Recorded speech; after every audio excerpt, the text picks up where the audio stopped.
3 months after my husband left, I took a job anyone sane would avoid, living in an isolated mansion caring for a man the city claimed was going mad. I thought the scariest part of my first night would be the locked doors or the dark hallways. I was wrong. The real shock was the madman knowing my exact name, and my ex-husband standing right inside that house, helping someone steal his entire life. My name is Anna Hawthorne. I am 36 years old, and until exactly 3 months ago, I believed my life was securely anchored in a reality I understood. I was married for 11 years to Reed Calloway. To the outside world, Reed was the absolute epitome of the modern gentleman, all impeccably tailored suits and effortless charm. He possessed the kind of magnetic smile that made you feel like you were the only person in the room, the kind of charisma that opened heavy doors and closed lucrative deals. But beneath that polished, handsome exterior lay a man so intensely cold, so surgically precise in his ruthlessness, that he could carve out your heart and hand it back to you before you even realized you were bleeding. He did exactly that to me. Once he got what he wanted from our marriage, which was essentially a stable backdrop and a reliable stepping stone to the elite social circles he always violently craved, he discarded me. He did not just walk out the front door one evening with a packed suitcase. He detonated the very foundation of my existence. Reed left me holding a terrifying mountain of paperwork that felt like a slow, suffocating death sentence. There were maxed-out credit cards I had never laid eyes on, massive personal loans taken out against our joint checking accounts, and thick stacks of notices regarding overdue property taxes stretching back 3 agonizing years. I had always trusted him to handle the finances. I thought that was simply what loving partners did, dividing the burdens of adulthood. I deeply believed we were building a secure future together. Instead, he had been systematically and quietly siphoning our shared resources, leaving me with the hollowed-out shell of a life while he seamlessly ascended to a luxury penthouse downtown. Now, he was clinking expensive champagne glasses with the city's upper crust, dining in restaurants where a single plate cost more than my weekly grocery budget, and I was drowning in a sea of red ink. I used to be genuinely good at what I did. I was a licensed home healthcare professional, specializing in highly complex, demanding cases. I had built a solid reputation for unwavering patience and clinical skill. But then my mother got terribly sick. Terminal illness does not care about your carefully planned career trajectory. I made the only choice a daughter could make and stepped away from my profession for nearly 5 years to care for her around the clock until she finally passed away. That massive gap in my resume became a glaring, unavoidable red flag to every reputable medical agency in the city. When I desperately tried to return to the workforce after Reed left, heavy doors slammed in my face one after another. They wanted fresh, updated certifications, recent professional references, and the boundless energy of youth. I had absolutely none of those things. My professional history was a patchwork quilt of fierce familial dedication that no corporate healthcare provider cared to understand or value. The only thing of real value I had left in this world was the small, weathered house my parents had passed down to me. It was not grand or modern, but it held every warm, decent memory I possessed. It was the only tangible proof that I belonged somewhere, that I had roots. And now, thanks entirely to Reed's hidden financial sabotage and the crushing weight of the unpaid county taxes, it was on the verge of being aggressively seized. I had exactly 3 weeks to come up with tens of thousands of dollars, or the bank would forcefully take the very walls that sheltered me. I had already sold my car to a used lot for a fraction of its worth. I walked everywhere, miles in the bitter wind, or took the unreliable, creeping city bus. I brutally cut my living expenses down to absolute zero, existing on plain white rice and heavily discounted canned soup. The constant, gnawing hunger in my stomach was nothing compared to the sharp, stabbing pain in my pride. The absolute worst part of this entire ordeal was not the physical exhaustion or the terrifying financial ruin. It was the suffocating humiliation. I had to step out onto my porch every morning and put on a brave, convincing face, smiling at passing neighbors and old acquaintances, pretending that my sudden, drastic change in lifestyle was a deliberate choice. I told them I was embracing radical minimalism. I told them I wanted a cleaner, simpler life free of material burdens. I lied through my teeth every single day, because the alternative was standing in the middle of the street and screaming that I was a gullible fool. I had deeply, foolishly believed in the sacred sanctity of marriage. I had believed in the heavy weight of spoken vows. I woke up one morning to the sickening, mind-altering realization that to Reed, I was never a partner. I was merely an administrative detail, a minor line item on a sprawling ledger that he had finally decided to violently erase. The toxic shame of being so easily, so thoroughly discarded, burned a hole in my chest every waking second of the day. I spent my lonely, silent nights hunched over my glowing laptop screen, scrolling endlessly through bleak job boards until my vision completely blurred and my eyes watered. I applied for absolutely everything: retail clothing stores, overnight janitorial work, grueling graveyard shifts at distribution warehouses. Nothing paid nearly enough to save my childhood home from the auction block. Then, at 2 o'clock in the morning on a freezing Tuesday, I found it. It was a strange, private listing, hidden deep in a specialized, password-protected domestic staffing forum. It did not have a bright company logo or a cheerful, welcoming corporate description. It was brutally, chillingly brief. Required immediately. Live-in caregiver for a wealthy male patient experiencing severe psychological instability. Extreme discretion and absolute isolation are strictly mandatory. Compensation is exceptionally high. They offered a monthly salary that was quite literally more than what I used to make in an entire year of grueling medical work.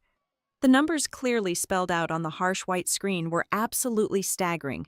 It was enough to completely pay off the crushing tax liens in a single transfer. Enough to get the aggressive bank managers permanently off my back. Enough to buy back my stolen breathing room and secure my sanctuary. I sat perfectly still, staring at the screen, watching the cursor blink like a silent, urgent warning light. Any rational, self-preserving person would have immediately scrolled past. The entire listing heavily reeked of profound danger.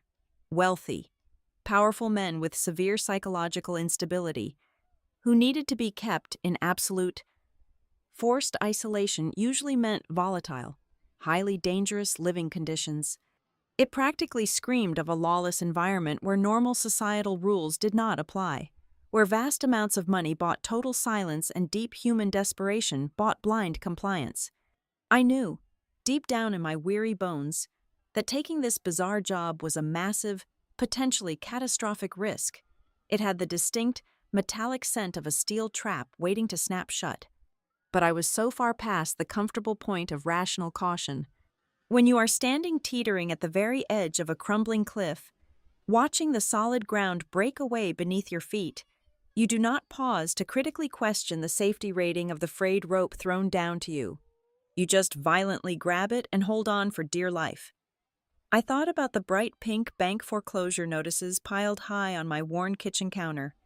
I thought about the smug, highly satisfied look on Reed's handsome face the day he casually handed me the thick divorce papers, knowing exactly what kind of hell he was leaving me to face alone. The vague, shadowy danger of living with a supposedly madman in a secluded, locked mansion felt entirely abstract and distant. The immediate, terrifying danger of losing my childhood home, of becoming another nameless, invisible statistic freezing on the city streets, was a pair of real heavy hands wrapped tight around my throat right in that very moment. I did not hesitate any longer. I drafted a swift, deliberate response. I attached my outdated, patchy resume, heavily highlighting my extensive past experience with difficult, uncooperative patients. More importantly, I strategically leaned into the sad fact that I had absolutely no current ties, no family left to check in on me, and nothing tying me to the outside world. I actively made myself look like the absolute perfect, disposable candidate for someone who desperately wanted their new employee to disappear into their hidden world, completely and silently. I pressed send before the creeping, icy fear could paralyze my fingers. I closed the laptop and sat in the dark, listening to the wind rattle the old window panes. I firmly told myself that whatever fresh nightmare waited for me in that isolated, wealthy house, it could not possibly be worse than the grim, suffocating reality my ex-husband had already condemned me to. I had successfully survived an 11-year marriage to a soulless monster brilliantly disguised as a charming man. I could certainly handle whatever this new, strange job entailed. I had to. I simply had no other choice left. The drive to Blackwater Point took exactly 2 hours from the city center. As my worn-out taxi navigated the winding coastal roads, a dense, suffocating fog rolled in, completely swallowing the landscape. The estate itself sat precariously on a jagged cliff overlooking the violent, churning ocean, isolated by miles of dense, overgrown pine forests. It was an enormous, imposing stone structure, built sometime in the late 1800s, boasting sharp Gothic arches and heavy slate roofs that seemed to drink in the gray afternoon light. It was breathtakingly beautiful, yet instantly repellent. It did not feel like a home. A home has warmth, the faint smell of cooking, the comfortable scuff marks of living. Ashdown House was utterly, suffocatingly silent, resembling a meticulously preserved mausoleum rather than a place where human beings actually breathed, laughed, and slept. A uniformed guard wearing a heavy dark coat opened the massive iron gates only after checking my credentials and identification for 5 agonizing minutes. The gravel driveway was incredibly long, winding through manicured lawns that looked too perfect to be natural. When I finally reached the heavy oak front doors, they swung open before I could even raise my hand to knock. Standing in the cavernous marble foyer was a woman who perfectly matched the chilling temperature of the house. She wore a tailored charcoal gray suit that looked rigid enough to stand on its own, devoid of a single wrinkle. Her pale blonde hair was pulled back into a severe, flawless knot at the base of her neck. "You are remarkably punctual," she said. Her voice was incredibly soft, almost a whisper, yet it possessed a strange, commanding frequency that made the hairs on my arms stand up instantly. "I am Celeste Wren. I oversee the temporary management of this estate, and by extension, the medical care of my late husband's older brother." She did not offer her hand in greeting. She simply turned and expected me to follow. The sharp, rhythmic click of her low heels against the imported stone floors echoed loudly in the vast, empty corridors. The walls were lined with expensive, gloomy oil paintings that seemed to watch us pass. As we walked, Celeste delivered the briefing without bothering to look back at me. "Your patient is Malcolm Wren. You likely recognize the last name from the Norhaven Mobility Group. He founded the Infrastructure Corporation 30 years ago. He was a brilliant, highly driven man. Unfortunately, a severe head trauma combined with the devastating shock of losing his wife 2 years ago has left his mind profoundly fractured." We entered a formal sitting room that felt more like a staged museum exhibit than a place to relax. A young housekeeper in a starched white apron was nervously arranging a silver tea service on a low mahogany table. I noticed the housekeeper's hands were trembling slightly, making the delicate china clink against the metal tray. When Celeste paused to inspect the arrangement, the young woman cast a terrified, fleeting glance at her employer, as if silently praying she had aligned the porcelain cups correctly. The staff in this massive house did not seem afraid of the supposedly mad billionaire living upstairs. They were visibly terrified of the soft-spoken widow standing right in front of me. Every word spoken in this house felt as though it carried a severe, unspoken penalty, a price too high to pay. They looked at each other with wide, anxious eyes before answering even the simplest question. "Have a seat," Celeste instructed, gesturing vaguely to a stiff, dark velvet chair. She handed me a thick leather binder bursting with crisp paperwork. "Your financial compensation is extremely generous, as you saw in the listing, but our stipulations are absolute. You will find the rules starting on page 12. I opened the heavy binder. The clauses were far more restrictive and invasive than any standard medical contract I had ever seen in my professional career. "Number 1, Celeste recited, her pale, unblinking eyes fixed on mine. "You are not to leave the patient ward after 12 o'clock midnight under any circumstances whatsoever. Number 2, Absolutely no cellular devices are permitted in the West Corridor. If you carry a phone past the dividing doors, it will be confiscated immediately, and your employment will be terminated on the spot. Number 3. Every single behavioral shift, every ounce of food consumed, every random word spoken by Malcolm must be rigorously documented using the specific behavioral assessment forms provided in Appendix B. She leaned forward slightly, and the strong scent of expensive, icy floral perfume washed over me, masking something distinctly cold beneath it. Do we have a clear, mutual understanding? I understand perfectly, I replied, forcing my voice to remain as flat and professional as hers, burying my rising apprehension deep down in my chest. Excellent. Let us introduce you to him. The walk to the West Corridor felt like a descent.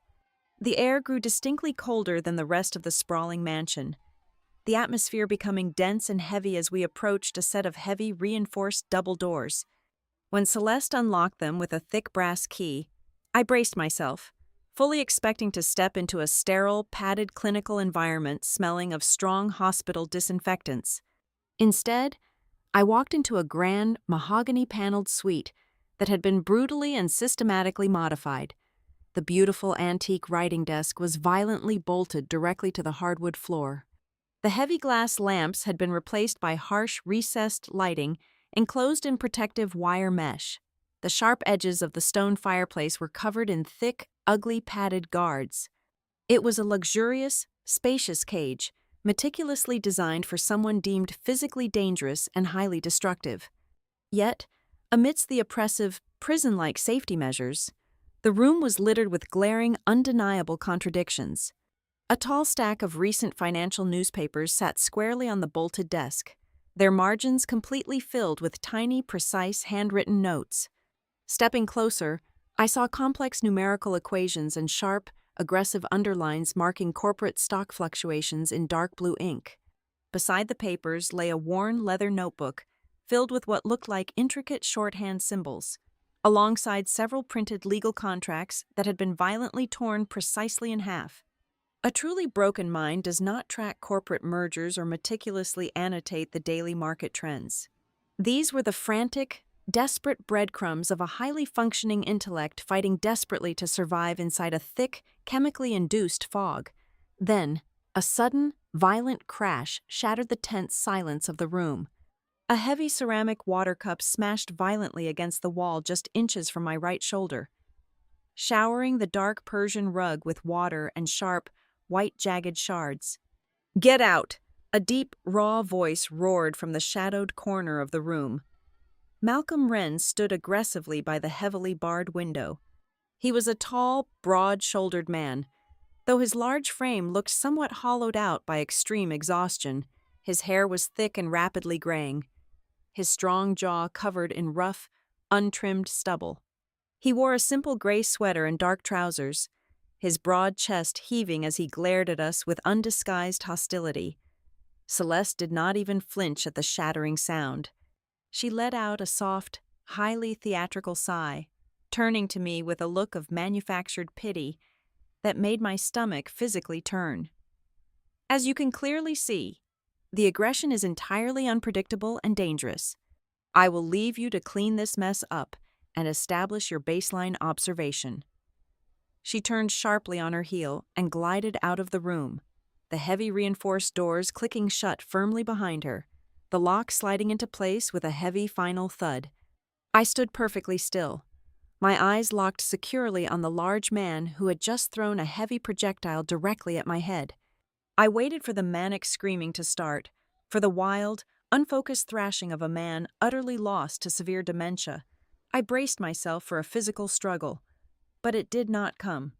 Malcolm Wren simply stared back at me, his heavy breathing slowly and deliberately steadying. I looked deeply into his eyes.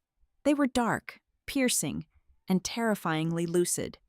There was absolutely no vacant, glassy stare of a man disconnected from reality. I instantly recognized that specific, agonizing look. I had seen it staring back at me in the bathroom mirror every single morning since my entire world had collapsed 3 months ago. It was not the erratic, empty glare of a lunatic. It was the sharp, burning, highly focused fury of someone who knew exactly how thoroughly they were trapped, backed tightly into a dark corner with the heavy walls rapidly closing in on them. He looked down at the shattered cup on the rug, then slowly back up at me, his intense expression tightening into something resembling guarded calculation. He did not say another single word. He simply turned his broad back to me, crossed his arms tight against his chest, and stared silently out the reinforced glass window at the crashing gray waves far below. Exactly 1 hour later, my initial observation shift ended. I walked out to the main hallway, where Celeste was waiting patiently near the top of the grand staircase.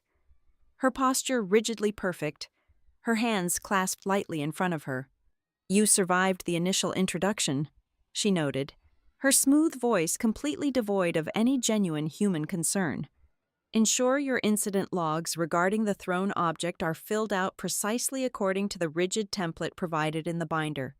I will have them fully completed by 8 o'clock tonight," I said, keeping my expression entirely neutral. She gave a small, tightly controlled nod of approval. "Good. Please be exceptionally thorough with your vocabulary choices.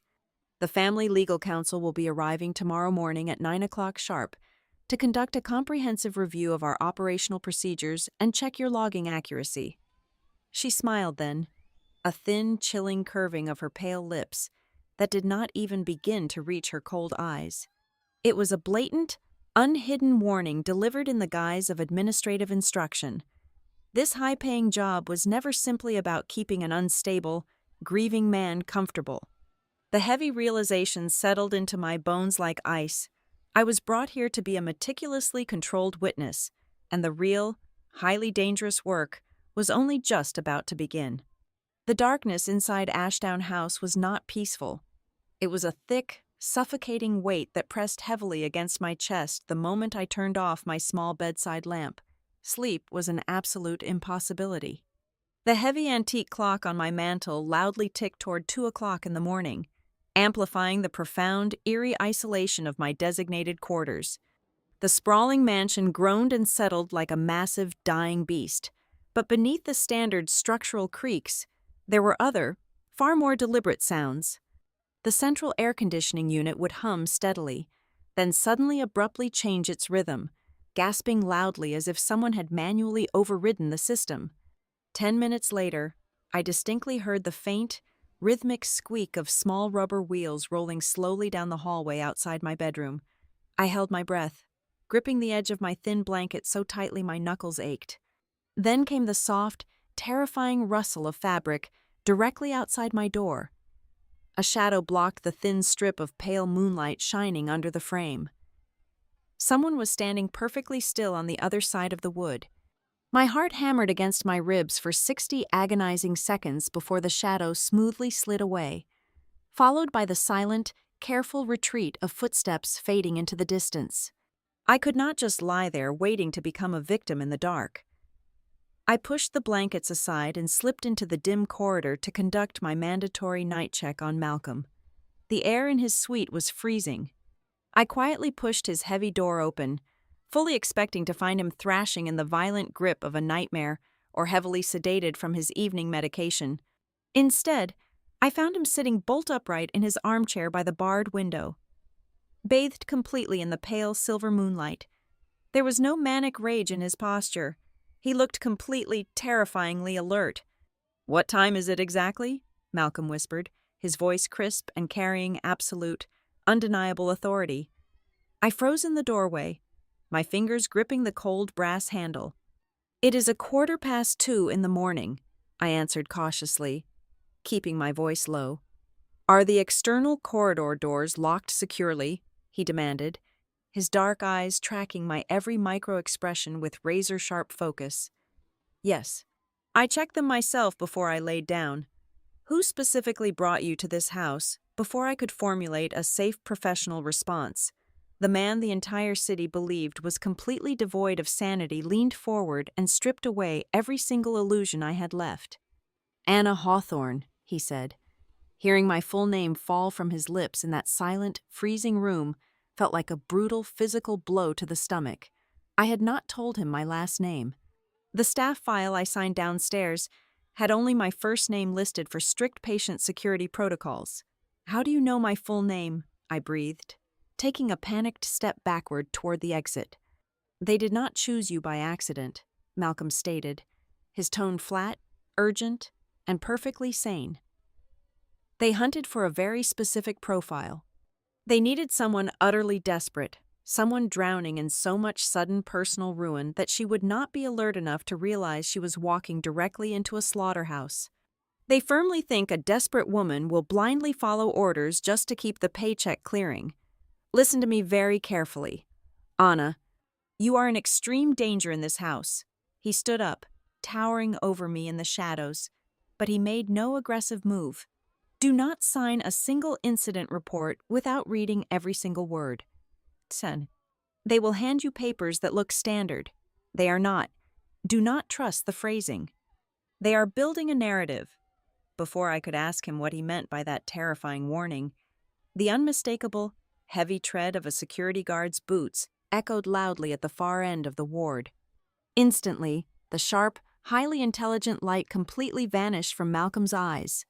His broad shoulders slumped, his jaw went slack, and he began to violently swat at the empty air in front of his face, muttering incoherent, guttural nonsense. The transition was so flawless, so incredibly fast, it left me entirely dizzy. The guard peered through the doorway, flashed a bright tactical light over Malcolm's thrashing form, gave me a bored, dismissive nod, and continued his patrol down the hall. I retreated to the corridor, my mind spinning violently. I needed water. I needed to splash freezing water on my face and convince myself I was not losing my own mind along with him. Driven by pure adrenaline, I broke the cardinal rule. I pushed past the west corridor dividing doors and descended the grand staircase toward the main kitchen on the ground floor. As I passed the heavy mahogany doors of the ground floor study, a sound drifted out into the hallway that froze the blood solid in my veins. It was a laugh. It was a smooth, practiced, deeply arrogant baritone laugh that I had heard every single day for 11 years. It was the laugh that used to greet me at the dinner table, the laugh that charmed aggressive bank managers, the laugh that he had used right before he handed me a massive pile of unpayable debts and walked out of my life forever. My hand trembled so violently I could barely push the heavy oak door open just a fraction of an inch to peer inside. The grand study was warmly lit by a crackling fireplace. Celeste Wren stood elegantly by the mantel, holding a crystal glass of dark red wine, her posture relaxed and highly confident. Standing right next to her, casually flipping through a thick stack of Malcolm's highly confidential legal and medical files, was Reed Calloway, my ex-husband. I pushed the door open. The heavy wood groaned loudly, announcing my presence to the room. Reed looked up from the documents. For exactly 2 seconds, genuine shock flared in his handsome eyes. But Reed was a seasoned predator. He never let himself look vulnerable for long. The brief shock smoothly melted into a wide, cruel, and highly amused smile. He set his wine glass down on the expensive leather desk with a soft clink. "Well, well," Reed said, his voice dripping with absolute, sickening condescension. "If it is not my former better half." I must admit, Anna, the domestic servant uniform does not flatter your figure quite as much as the designer dresses I used to buy you. "What are you doing here?" I choked out, my voice trembling with a chaotic mixture of pure terror and boiling rage. "How are you inside this house?" Celeste did not look even slightly surprised to see me breaking her strict curfew. She simply took a slow, deliberate sip of her wine, watching the interaction like a mildly entertaining theater performance. "I am working, Anna," Reed answered smoothly, gesturing grandly to the sprawling piles of legal documents. "I am handling a major multi-million-dollar corporate restructuring deal for the Norhaven estate. It requires extreme discretion and a very steady, ruthless hand. The real question is, what are you doing sneaking around past your designated curfew? Falling from a respectable, comfortable wife to a midnight pill pusher in just 3 months is a tragic trajectory, even for someone with your limited ambition." He stepped closer, deliberately invading my personal space, towering over me just as he used to when he wanted to make me feel incredibly small and powerless. I heard you were facing imminent foreclosure. I heard the bank was threatening to forcefully take your precious childhood home in exactly 2 weeks. It is truly pathetic. But I suppose sheer desperation forces people to take whatever lowly, degrading jobs they can scrape together to survive another day. I backed out of the study, entirely unable to breathe, entirely unable to formulate a single coherent sentence to hurl back at his smug face. I turned and ran blindly up the grand staircase, my chest heaving painfully, the distinct sound of Reed's mocking laughter chasing me all the way back to the freezing isolation of the west corridor. I locked my bedroom door with shaking hands and sank to the hardwood floor, pulling my knees tight against my chest. The scattered, terrifying pieces of the nightmare rapidly slammed together in my mind, forming a picture so horrifying I felt physically sick. This was not a random, lucky job listing. The absurdly high salary, the bizarre demand for total isolation, the specific, rapid selection of my application out of thousands of desperate candidates, absolutely none of it was a coincidence. I had not stumbled into Ashdown House by accident. I had been carefully, methodically hunted by some sickening, elaborate design. I had been deliberately led to this exact place at the exact moment my life hit absolute rock bottom. The powerful, dangerous people running this heavily guarded estate knew my full name. They knew my profound financial desperation.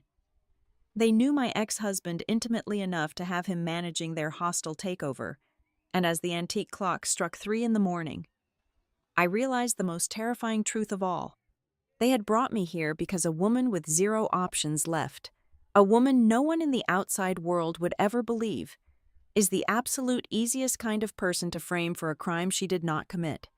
Over the next 72 hours, the suffocating rhythm of Ashdown House revealed itself not as a functioning medical facility, but as a finely tuned theater of calculated cruelty. I forced myself to slow down, to breathe through the rising panic, and to observe every single detail with the clinical detachment I had honed over a decade in the healthcare field. I began to rigorously track the precise timing of my patient's severe episodes. The violent outbursts, the incoherent shouting, the terrifying moments where he seemed to lose all spatial awareness did not strike randomly out of the blue.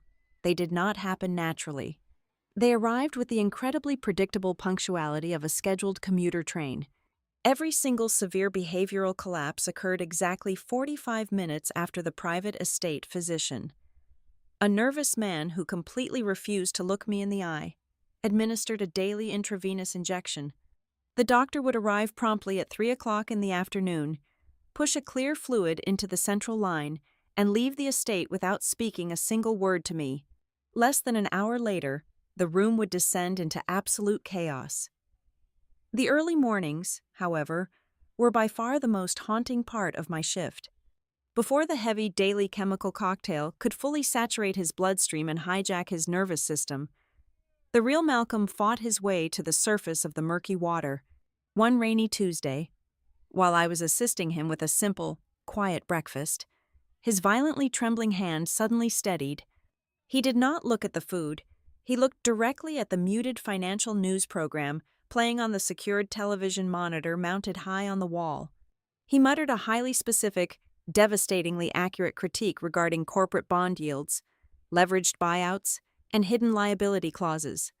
He used terminology so incredibly precise and structurally sound that his analysis could have been ripped straight from a graduate economics lecture. Then, his broad shoulders tensed, a shadow crossed his dark eyes, and like a heavy iron curtain dropping over a brightly lit stage, his brilliant mind was abruptly swallowed by the manufactured fog once again. I had spent many hard years working in the exhausting trenches of complex home health care. I knew my pharmacology intimately. During a very brief, dangerous window when Malcolm was temporarily asleep and the heavy-footed security patrol was dealing with an alarm on the opposite wing of the sprawling mansion, I took an enormous risk. I quietly bypassed the secondary mechanical lock on the main medical supply cabinet in the adjoining bathroom using a simple metal hairpin I kept in my pocket. tucked far in the back, hidden deliberately behind thick boxes of sterile gauze and surgical tape, I found a discarded, yellowing folder. It contained his original independent neurological assessment from over 14 months ago. I carefully smoothed out the wrinkled pages and cross-referenced the old, legitimate treatment plan with the heavy, unmarked amber prescription bottles the estate doctor was currently pushing into his system every single afternoon. The massive discrepancy sent a wave of freezing cold dread rolling down my spine. They were not giving him the mild cognitive stabilizers and standard grief management sedatives listed in the original neurologist's report. They were systematically pumping him full of high-grade, off-label chemical restraints at dosages high enough to artificially induce the exact violent, paranoid symptoms they loudly claimed he naturally suffered from. My ex-husband did not stay hidden in the luxurious ground-floor study for long.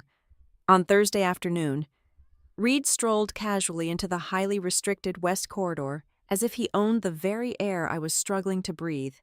He aggressively cornered me by the small wooden nurse station, his expensive, heavy cologne entirely masking the sterile, clinical smell of the ward.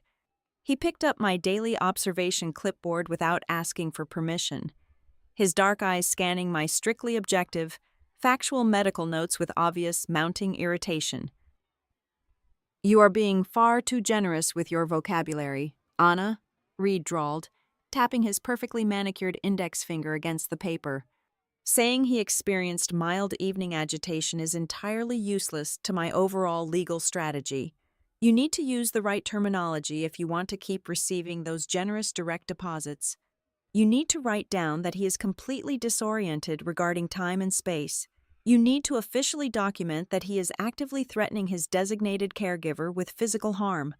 You must state clearly and frequently that he is entirely incapable of making independent financial or personal decisions." I stared at the man I had slept next to for 11 years, feeling absolutely nothing but a deep, churning nausea. Open rebellion in that specific moment would get me physically thrown out into the freezing street instantly, leaving Malcolm completely defenseless against his captors and leaving my own neck in the suffocating financial guillotine Reed had meticulously built for me. So, I pressed my tongue to the roof of my mouth and held still until the panic passed. I gave a small, meek nod, forcing my shoulders to sag, playing the broken, deeply compliant, frightened woman Reed fully expected and needed me to be. I wrote his requested poison on the official estate clipboard, using the exact phrasing he dictated. But the very second I was entirely alone in the supply closet, I pulled a tiny, palm-sized blue notebook from the deep inner lining of my uniform pocket. In that deeply hidden journal, I recorded the absolute unfiltered clinical truth. I noted the exact times and unknown compositions of the daily injections. I thoroughly documented the glaring chemical discrepancies from the hidden medical file. I meticulously recorded the precise vital signs that mathematically proved his heart rate and blood pressure only spiked to dangerous levels when they forcibly introduced the synthetic stimulants into his system. I created a parallel reality in ink, building a silent, airtight defense against the lies I was being violently forced to legitimize on the official record. The most profoundly disturbing psychological observation I made during that first agonizing week involved the widow. I began to notice a terrifying, heavily conditioned reflex whenever Celeste Wren entered the suite. It was not just a natural familial dislike or residual grief. It was incredibly visceral and completely involuntary. The exact moment the faint, icy scent of her expensive floral perfume drifted through the heavy doors, or the sharp, rhythmic click of her designer heels echoed on the hardwood floor, Malcolm's entire physiological state violently altered. His pupils dilated rapidly. His facial muscles pulled taut into a defensive grimace. His large hands balled into extremely tight fists at his sides. He was completely trapped in a textbook Pavlovian nightmare. Through systematic, unseen abuse over the past year, she had flawlessly trained him to react to her physical presence with extreme, uncontrollable hostility. This insidious conditioning practically guaranteed that whenever she brought an outside witness, a lawyer, or a board member into the room, he would flawlessly and aggressively perform the exact role of the highly dangerous, unpredictable lunatic she desperately needed him to be. The terrifying reality of my situation finally settled heavy and cold in the very center of my chest. The true, unspeakable horror of Ashdown House was not that Malcolm Wren was slowly losing his brilliant mind. The profound, paralyzing horror was that his mind was still completely intact, trapped screaming inside a physical environment meticulously engineered to perfectly mimic absolute madness. The heavy locked doors, the reinforced security glass, the highly restricted communication, the aggressive chemical manipulation, the expertly staged provocations. This isolated mansion was never meant to be a quiet sanctuary for a grieving, neurologically compromised man. It was a massive, highly efficient, heavily funded machine built entirely to manufacture undeniable legal evidence of insanity. My initial, vague suspicion had fully hardened into a cold, suffocating terror. I finally understood exactly why they had hunted me down and selected me out of the dark corners of the internet. They did not need an experienced, compassionate caregiver. They needed a deeply desperate, highly credible medical professional with absolutely no family or social ties to the outside world. They needed someone drowning in so much debt they would blindly rubber stamp the final, devastating chapter of their hostile corporate takeover. I realized with absolute clarity that I was not hired to heal anyone. I was living inside an evidence factory, specifically recruited to construct the very legal file that would permanently strip a brilliant man of his basic humanity, his massive corporate empire, and his fundamental freedom forever. Living in that house became a daily exercise in swallowing broken glass. Reed made sure of it. He did not just inhabit the grand spaces of the estate, he weaponized them. He took perverse delight in orchestrating encounters that forced me into the role of a subservient ghost. Whenever highly influential guests or high-priced legal consultants arrived for evening meetings, Reed would conveniently require my presence to deliver Malcolm's evening charting. I would stand there in my sterile uniform, clutching a plastic clipboard, while Reed held court holding a crystal tumbler of scotch. "It is truly a small, tragic world," Reed announced one evening to a group of 3 visiting board members, his voice dripping with mock sympathy. "My former wife, ladies and gentlemen, we spent 11 years together. Now, she empties bedpans for my current client. It really puts the unpredictability of life into perspective, does it not?" The guests offered uncomfortable, polite chuckles, their eyes sliding away from my burning face. If I dared to tighten my jaw, or let a flash of pure hatred show in my eyes, Celeste was always there to expertly twist the knife. She was a master of the elegant, devastating sigh. She would place a perfectly manicured hand on Reed's arm, her voice a soft, velvet purr of condescension. "You must forgive Anna," Celeste would murmur to the room, shaking her head sadly. The emotional toll of caring for someone in Malcolm's tragic condition is simply exhausting. She is clearly overwrought. We do our best to accommodate her fragile state. She was brilliant. By constantly framing herself as the long-suffering, benevolent saint, carrying the crushing weight of a sick relative, she immediately neutralized any defense I could mount. If I defended myself, I was an unstable, ungrateful employee snapping at a grieving widow.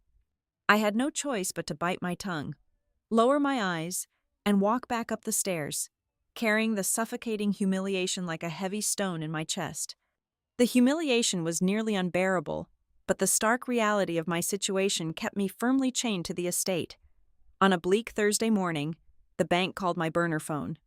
A coldly polite representative informed me that I had exactly 14 days to produce the $22,000 in back taxes, or the foreclosure on my childhood home would proceed to final auction. The meager sum I had saved from my first few weeks of this hellish job was nowhere near enough. Quitting was not an option. Fleeing meant absolute, irreversible ruin. That same night, the pressure cooker of the West Corridor finally blew. I was wiping down the heavy oak dining table in Malcolm's suite when the evening sedative took its violent hold. Malcolm rose from his armchair, his chest heaving, a low, guttural growl vibrating in his throat. He did not look at me. He looked completely through me. He grabbed a heavy brass reading lamp from the side table and hurled it with terrifying force. The lamp smashed into the stone fireplace mere inches from my left shoulder, showering my arms with sharp sparks and heavy metal fragments. I dropped to the floor, my hands instinctively covering my head. But as the echo of the crash faded, I looked up. Malcolm was breathing hard, staring at his own trembling hands with a look of profound, agonizing horror. The manic rage in his eyes was actively fighting a desperate, losing battle against his own consciousness. He had not aimed at me. He had deliberately aimed away from me, utilizing the absolute last fraction of his fading control to ensure I was not struck. That terrifying, violent moment cemented my absolute certainty. This was not the chaotic, unpredictable violence of a crumbling mind. It was the desperate thrashing of a man being chemically suffocated alive. The next morning, while Malcolm lay in a deep, exhausted stupor from the previous night's heavy tranquilizers, I began cleaning the debris around his antique writing desk. The impact of the heavy lamp had knocked a side panel loose from the bottom drawer. When I knelt to push the wooden joint back into place, my fingers brushed against a thick, tightly bound stack of paper wedged in the hidden cavity. I pulled the bundle out into the pale morning light. There were exactly 24 envelopes, all completely unopened. The return address printed on the corner belonged to Juliet Wren, his biological daughter. Celeste had casually mentioned Juliet exactly once during my orientation, painting a dismissive portrait of a greedy, estranged child who had abandoned her father out of sheer selfishness and instability. But the dates stamped on these postmarks told a vastly different story. They stretched back over the past 8 months, arriving almost weekly. Some were thick, some were thin, but every single one had been intercepted and deliberately hidden in the dark. Celeste was systematically isolating him, building a high, impenetrable wall around his life and ensuring he believed his own flesh and blood had entirely forsaken him. I quickly shoved the letters into my apron pocket, just as the heavy lock on the suite door clicked, but I could not shake the burning need to understand the true depth of this conspiracy. My opportunity came 2 days later. Malcolm was experiencing a rare, fleeting window of clarity just before the afternoon doctor arrived. I had set up a small chessboard on the table, moving the wooden pieces silently to give him something to focus his scattered attention on. He stared at the black night for a long time. Then, his large hand reached out. He did not move a piece. Instead, he pressed something cold and jagged directly into the center of my palm, folding my fingers tightly over it. I looked down. It was a small, heavy brass key. "West office," Malcolm breathed, his voice barely a rasp, his dark eyes fiercely urgent. The blue ledger. Before I could ask a single question, the heavy footsteps of the estate doctor echoed in the corridor, and Malcolm instantly slumped forward, knocking the chessboard onto the floor in a perfectly executed display of sudden, clumsy agitation. The West office was a locked, windowless room located directly across from the staff quarters, supposedly used for storing old, irrelevant architectural blueprints. At exactly 2 o'clock in the morning, when the house was dead silent and the security guard was completing his perimeter walk outside, I slipped the small brass key into the lock. It turned with a soft, satisfying click. I stepped inside, using only the weak beam of a tiny penlight. The room smelled of old paper and dust. I scoured the tall, metal filing cabinets until I found it sitting on the bottom shelf of a locked credenza. A thick, dark blue leather ledger. I sat on the cold floor and opened the heavy cover. The pages were filled with complex accounting spreadsheets, tracking vast amounts of money moving out of the Norhaven corporate accounts. But it was the section labeled Strategic Consulting Fees that made my heart stop completely. There were dozens of massive wire transfers, each totaling hundreds of thousands of dollars, routed to a private shell corporation called Apex Holdings. My breath caught in my throat. I knew that name. I knew it intimately. It was the exact same obscure corporate entity that had suddenly appeared on my own credit reports. The exact same phantom company Reed had used to quietly siphon away our joint savings and bury me under a mountain of fraudulent debt. I traced the dates of the massive payouts with a shaking finger. The first enormous transfer to Apex Holdings occurred exactly 10 months ago. That was precisely when Reed had stopped coming home for dinner. It was the exact same month he had started picking vicious, inexplicable arguments, laying the psychological groundwork for his sudden, devastating departure. The room spun violently. The suffocating humiliation, the agonizing loss of my marriage, the terrifying threat to my childhood home, the sickening chemical abuse of Malcolm Wren. They were not isolated. Tragic coincidences. They were the exact same crime. Reed had not just abandoned me for a younger woman or a slightly better social circle. He had actively used my clean legal name and my trusting signature to build the fraudulent financial infrastructure needed to drain the Norhaven estate. He needed a disposable scapegoat to mask the stolen millions, and a devoted, clueless wife was the perfect mark. He had ruined my life to fund his entry into Celeste's dark, lucrative world. Sitting on the floor of that freezing, dusty office, the crushing weight of my despair suddenly burned away, leaving behind a cold, blinding clarity. I had spent the last 3 months crying over a man I thought I had lost. But the man I married never existed. He was simply a predator who had fed on my trust to steal a fortune from a captive king. I carefully closed the blue ledger, my hands no longer shaking. I realized then that I was no longer just fighting to save my tiny house or my battered pride. I was holding the literal blueprint of their entire criminal empire, and I was going to burn them both to the ground. My nights transformed from terrifying vigils into calculated, icy interrogations of the estate's paper trail. Whenever the heavy house settled into its deep midnight silence and the guards swapped their outdoor patrol shifts at exactly 2 o'clock in the morning, I slipped out of the patient ward. I became a ghost haunting the ground floor study. I gathered discarded pharmacy delivery schedules, cross-referenced them with the encrypted payment addendums carelessly left by the shredder, and photographed thick legal files with my cheap burner phone. I was painstakingly stitching together a massive, terrifying map of corporate treason. The blue ledger had given me the name of the shell company, but the printed banking routing numbers I found in Reed's discarded briefing folders gave me the absolute, devastating truth. I tracked the massive wire transfers flowing out of the Norhaven accounts into Apex Holdings. From there, the money fragmented into a dozen smaller, obscure accounts.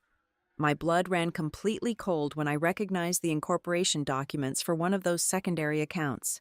The primary authorizing signature printed clearly at the bottom of the page was not my ex-husband's, it was my own. I stared at my own electronic signature, perfectly rendered in black ink. A sickening wave of realization washed over me.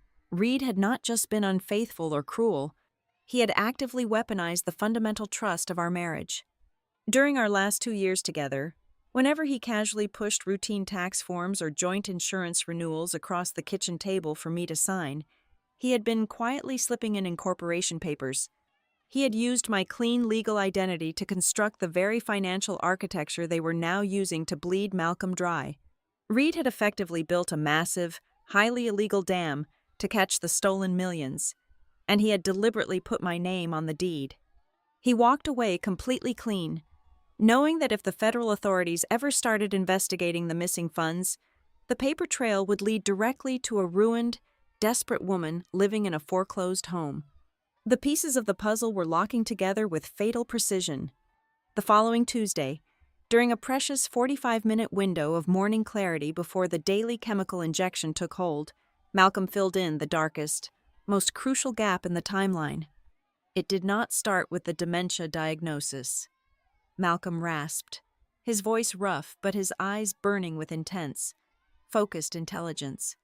It started the night of the car crash, the crash that killed my wife. I leaned closer, checking the hallway door to ensure the private nurse was not approaching. What happened after the crash? I was in a medically induced coma for exactly 6 weeks, he explained, his hands gripping the arms of his chair. While I was unconscious and fighting for my life, Celeste stepped in. She claimed emergency familial authority.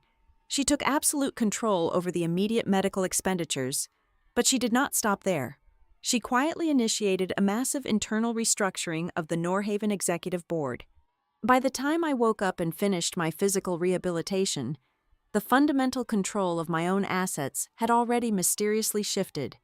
When I finally started asking the right questions and demanding to see the unedited ledgers, the heavy medications suddenly began. His testimony perfectly matched a glaring anomaly I had discovered hidden in the basement personnel archives. While searching for past medical logs, I had found the heavily redacted employment file of a woman named Mara Quinn. She was the primary night nurse hired immediately after Malcolm returned to the estate. According to her scattered charting notes, Mara had fiercely and formally objected to the sudden, drastic increase in synthetic sedatives being prescribed by the new private doctor. Exactly 48 hours after she filed her written medical grievance, Mara Quinn completely vanished from the employment roster. She was not simply fired. Attached to the back of her file was a copy of an ironclad, incredibly lucrative non-disclosure agreement, accompanied by a severance payout massive enough to buy a person's absolute silence forever. She had recognized the chemical abuse, and they had swiftly bought her compliance before erasing her from the property. The isolation tactics were just as thorough as the medical tampering. Late that night, locked securely in my bedroom, I finally carefully sliced open the stack of letters I'd recovered from the broken desk drawer. They were all from Juliet Wren. Celeste had painted her stepniece as a deeply unstable, money-hungry addict who had cruelly abandoned her sick father. The handwritten words on the page shattered that lie instantly. "Dad, please pick up the phone." One letter from exactly 4 months ago read, "The estate guards are denying me entry at the front gate. Celeste told the board I am in rehab, but it is a complete lie. I know she's keeping you heavily medicated. I know she's blocking my calls. I am meeting with an external litigation lawyer on Thursday. Please hold on." Juliet was not a villain. She was a desperate, terrified daughter actively fighting a war against a fortress she could not penetrate. Celeste had deliberately cut the communication lines, hiding the letters and feeding Malcolm the agonizing lie that his only surviving child had completely forsaken him in his darkest hour. It was psychological torture designed to break his spirit completely, making him fully compliant and deeply depressed. But the most urgent, terrifying questions still remained. Why the sudden, aggressive rush? Why was Reed pushing me so hard to document violent outbursts this specific week? Why the sudden need for a formalized, legally binding declaration of total mental incompetence? Malcolm provided the terrifying answer the very next morning. He was standing by the reinforced window, watching the heavy gray rain lash against the thick glass. "The Norhaven internal audit," he said quietly, not turning around to face me. "It is a mandatory, comprehensive corporate review required by our founding bylaws. It occurs precisely once every 5 years. The next one is officially scheduled to begin in exactly 3 weeks." He finally turned, and the sheer gravity of the situation etched deep, dark lines into his face. If an independent forensic auditor opens the primary operational books, the millions of dollars she and your ex-husband have systematically routed to those phantom shell companies will be glaringly, undeniably obvious. They will both go to federal prison for a very long time. But if a judge grants Celeste absolute, permanent legal guardianship before the audit commences, she gains the unilateral executive power to permanently seal the financial records under the guise of protecting my vulnerable privacy. That is the finish line. That is why they need the insanity ruling immediately. The entire horrifying architecture of their plans stood completely exposed before me. They were running out of time. They needed a credible, independent medical professional to officially swear under oath that Malcolm Wren was violently insane and entirely incapable of managing his own vast empire. They needed me to be their blind, desperate executioner. I walked over to the small sink and splashed freezing water onto my face. I looked at my pale, tired reflection in the harsh fluorescent mirror. For 3 agonizing months, my only goal had been basic, pathetic survival. I had only wanted to scrape together enough money to appease the aggressive bank managers and keep the small, leaking roof of my childhood home over my head. I had been willing to look the other way, to endure the daily humiliation, just to survive the devastating fallout of my ruined marriage, but that narrow, desperate goal completely evaporated. Surviving was no longer an option. If I simply quit my job and ran away into the night, I would not just be abandoning a brilliant man to a slow chemical death. I would be leaving my own legal identity firmly planted at the very center of a massive corporate fraud scheme. When the inevitable financial collapse finally happened, Reed would be sipping expensive cocktails on a private island, and I would be the one dragged out of my foreclosed house in cold steel handcuffs. I dried my face with a rough towel. The paralyzing fear that had controlled my life since the day Reed walked out of the door was suddenly gone, replaced by a cold, sharp, and intensely focused fury. I was no longer a victim caught in the crossfire of their immense greed. I was the very linchpin holding their entire criminal operation together. If I did not completely break this conspiracy from the inside out, I would remain their perfect, silent puppet forever. They had brought me into this house thinking my poverty made me weak and easily manipulated. They were about to learn that a woman who has already lost absolutely everything is the most dangerous enemy they could ever possibly face.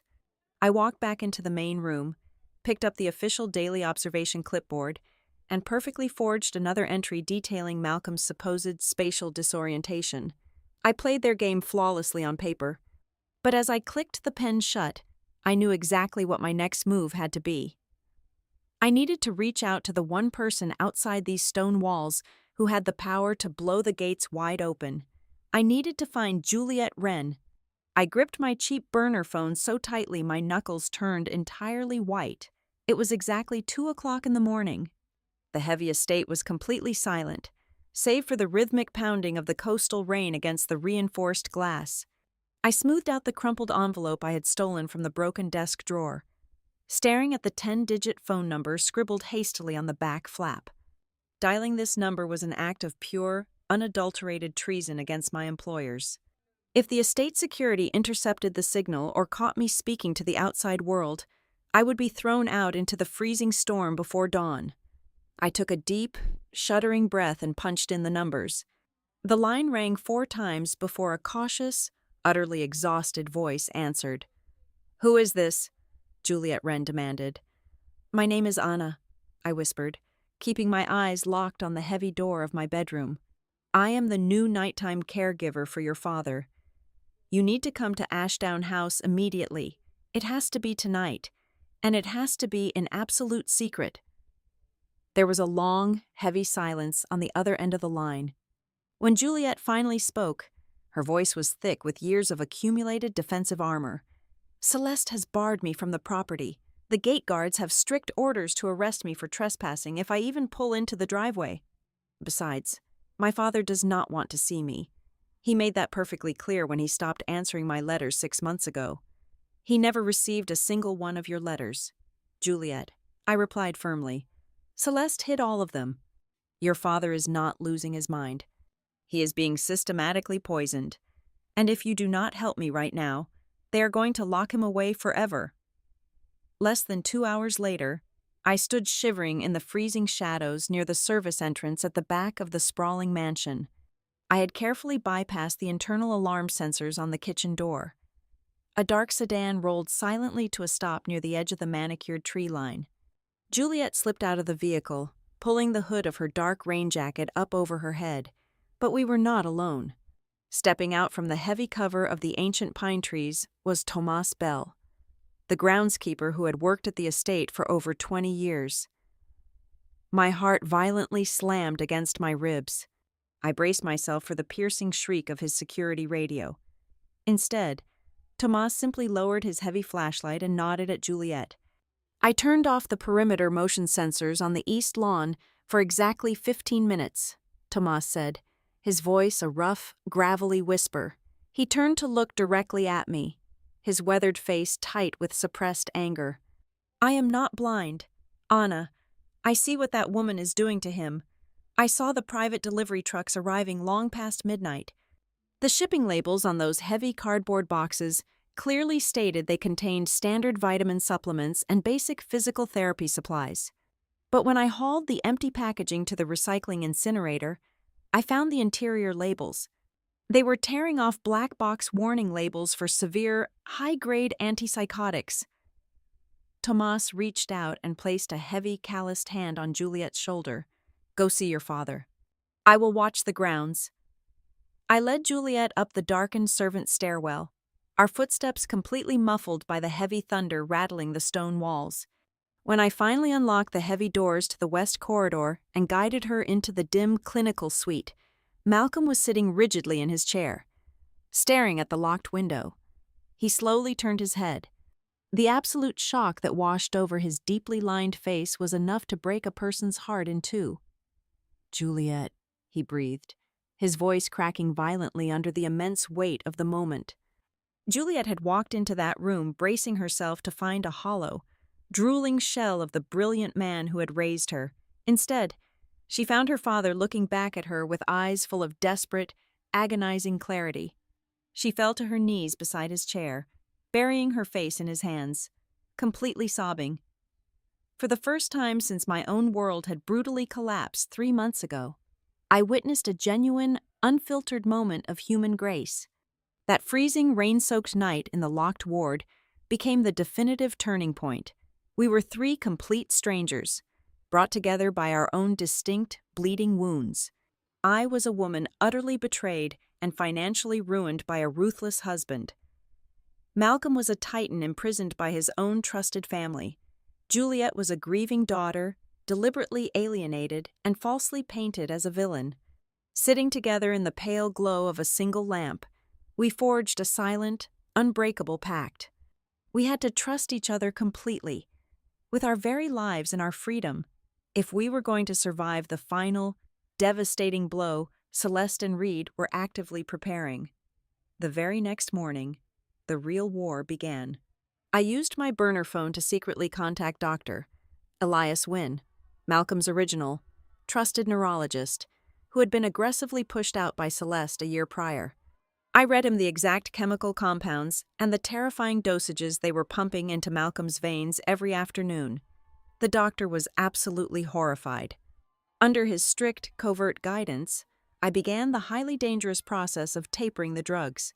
I could not simply stop the medication entirely, or the sudden, violent withdrawal symptoms would immediately alert Celeste's hired medical team. Instead, I carefully siphoned off small fractions of the clear liquid from the prepared syringes before the afternoon doctor arrived, diluting the remaining doses with sterile saline. I replaced the heavy evening sedatives with basic sugar pills of the exact same size and color. The physical toll of the tapering process was agonizing to watch.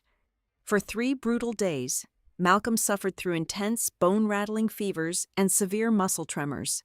I sat beside his bed for hours, wiping the freezing sweat from his forehead with a damp cloth, whispering constant encouragement while he fought to purge the heavy toxins from his blood.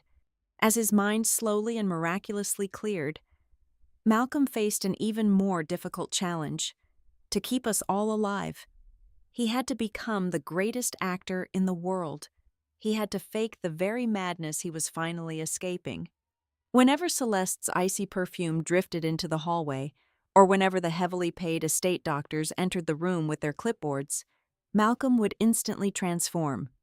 He would violently throw his expensive meals at the walls, scream absolute nonsense at the ceiling, and drag his feet clumsily across the hardwood floor. It was a flawless, terrifying performance of a man plummeting rapidly toward total cognitive collapse.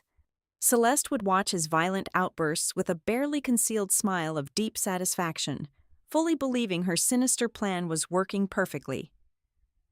While Malcolm controlled the narrative upstairs, I set a trap downstairs.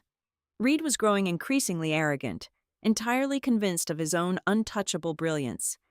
He viewed me as nothing more than a pathetic, defeated insect completely crushed beneath his expensive shoes. One evening, I was tasked with clearing the heavy crystal glasses from the main study after one of his lengthy meetings with the corporate lawyers. My burner phone was tucked securely in the front pocket of my apron, the audio recording application already running. Reed leaned casually against the mahogany desk, swirling the amber liquid in his glass. "You look absolutely exhausted, Anna," Reed mocked, his tone dripping with cruel amusement. You really should have managed your finances better during our marriage. It is a harsh world out there for someone with absolutely no leverage. I kept my head down, carefully placing the glasses onto my silver tray. I am just trying to pay off the massive debts you left in my name. Reed? He laughed, a sharp, ugly sound that echoed in the grand room. That is the beautiful reality of modern business, Anna. Give someone enough crushing debt, dangle the threat of absolute homelessness over their pathetic head, and they will sign their own death warrant with a desperate smile. People drowning in poverty do not ask complicated questions. They just take the pen and do exactly what they are told. You are the perfect example. I walked out of the study with my tray, my heart pounding a triumphant rhythm against my ribs. I had his absolute, unfiltered arrogance permanently captured in a digital audio file. Amidst the constant terror, the secret scheming, and the agonizing medical tapering, a profound shift occurred in the West Corridor. A deep, silent bond of absolute trust solidified between the three of us.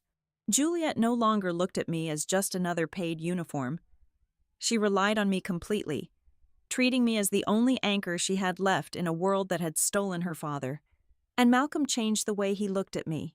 He stopped seeing me as a warden or a clinical observer. During the quiet, late hours of the night when the house was finally asleep, he would speak to me about his late wife, about the massive company he had built from nothing, and about his hopes for his daughter.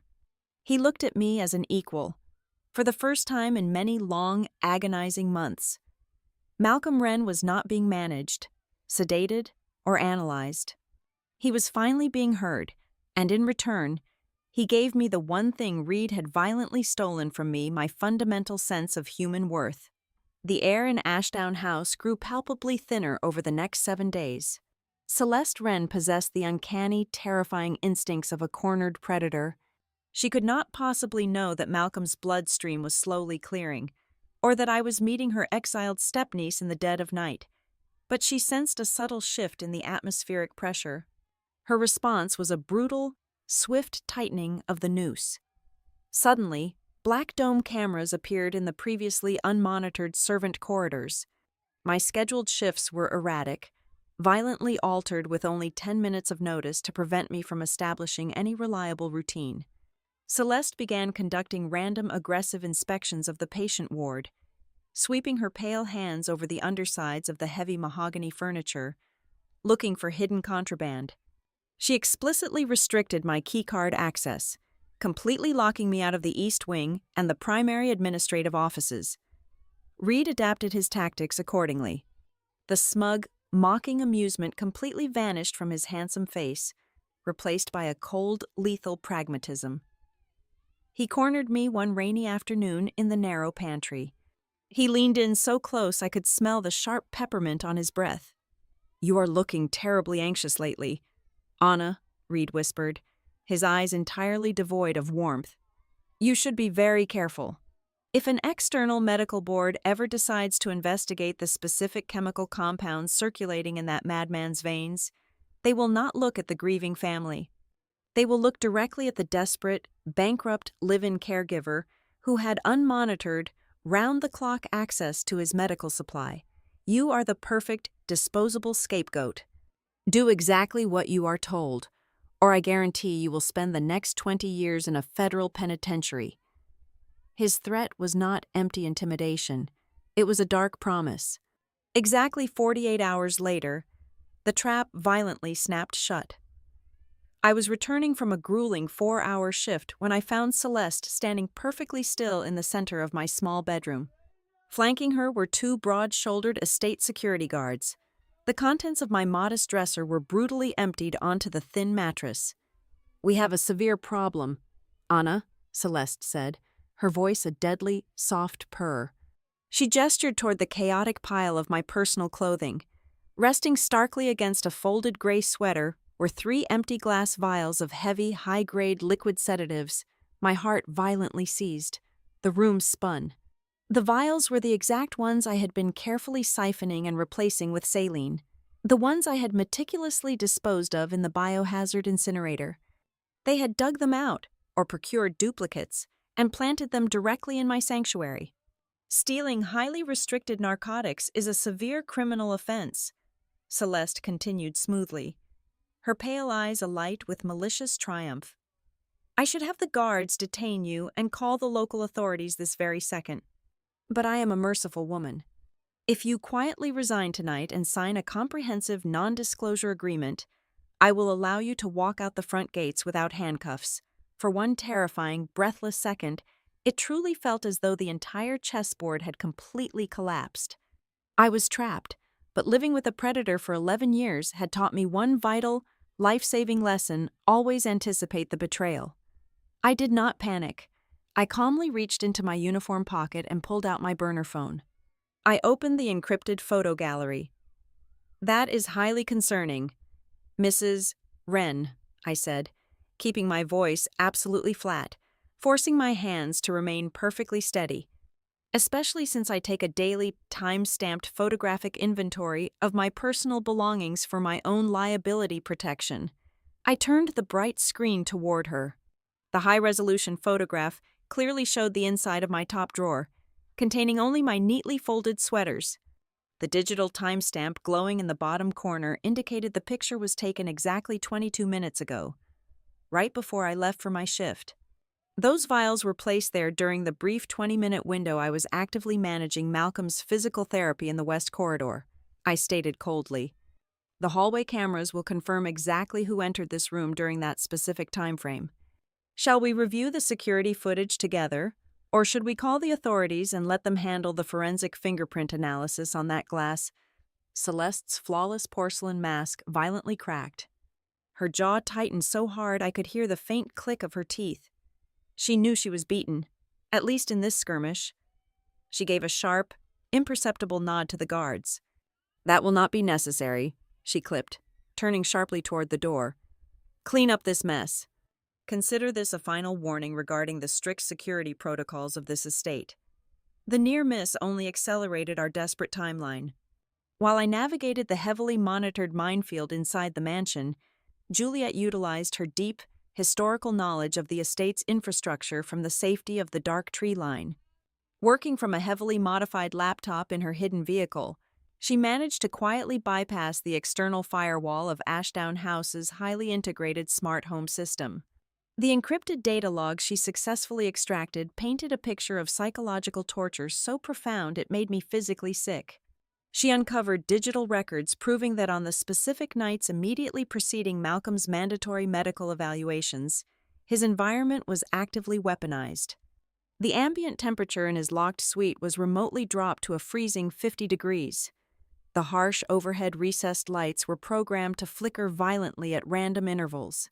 Low-frequency alarm tones, pitched just barely above the threshold of human hearing, but loud enough to induce severe physiological panic, were pumped directly through the hidden ventilation ducts.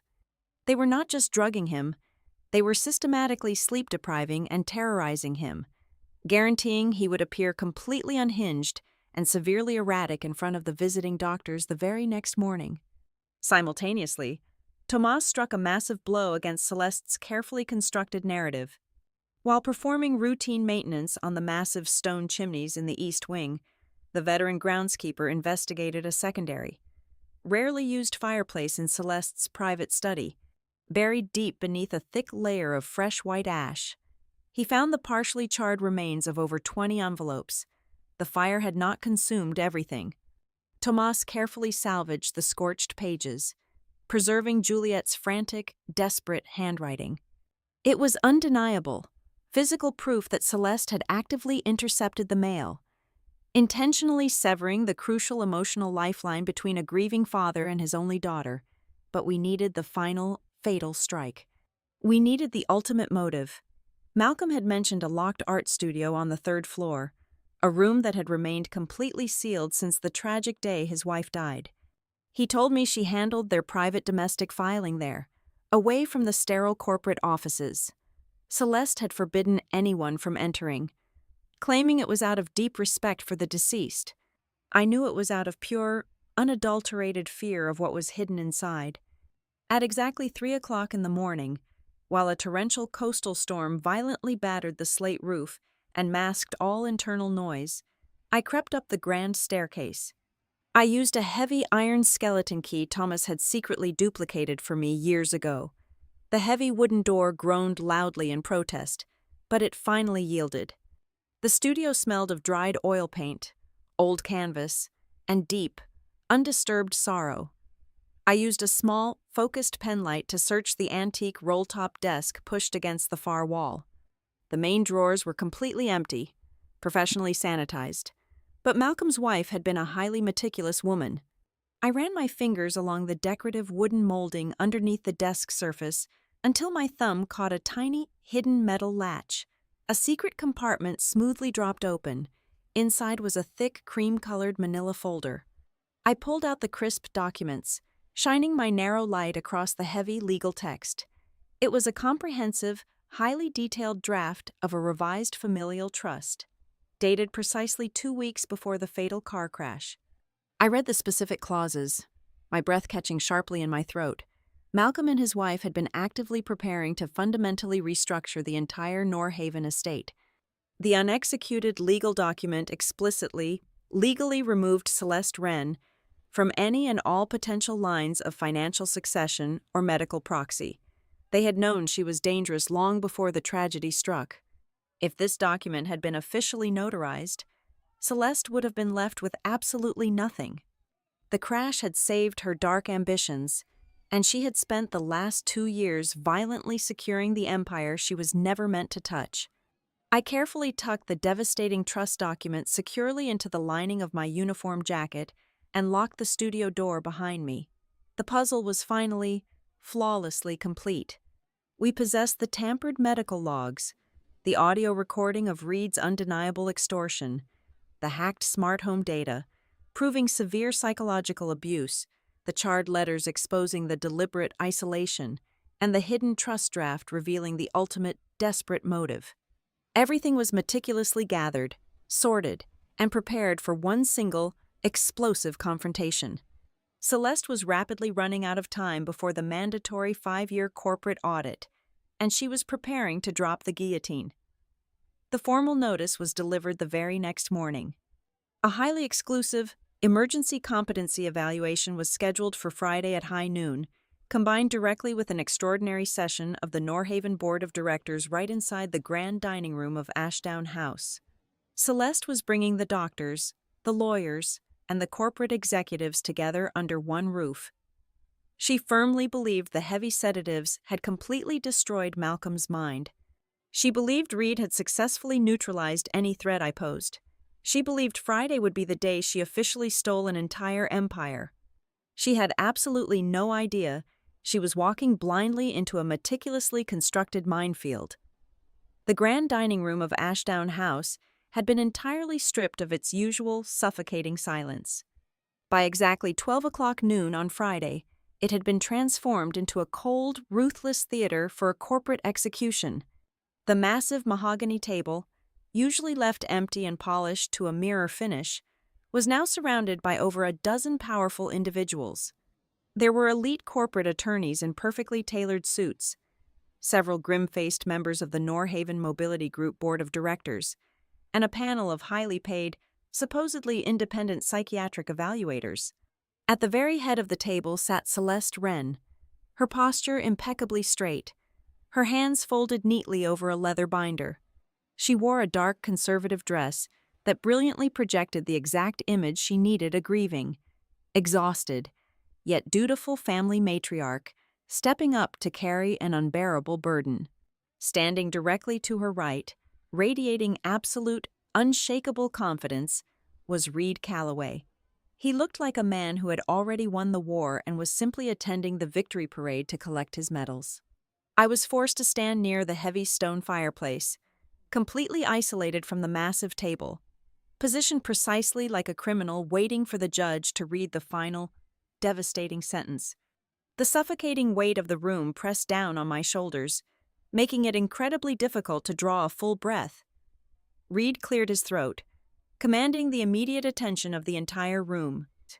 He unbuttoned his suit jacket with a smooth, practiced motion and picked up a thick legal file.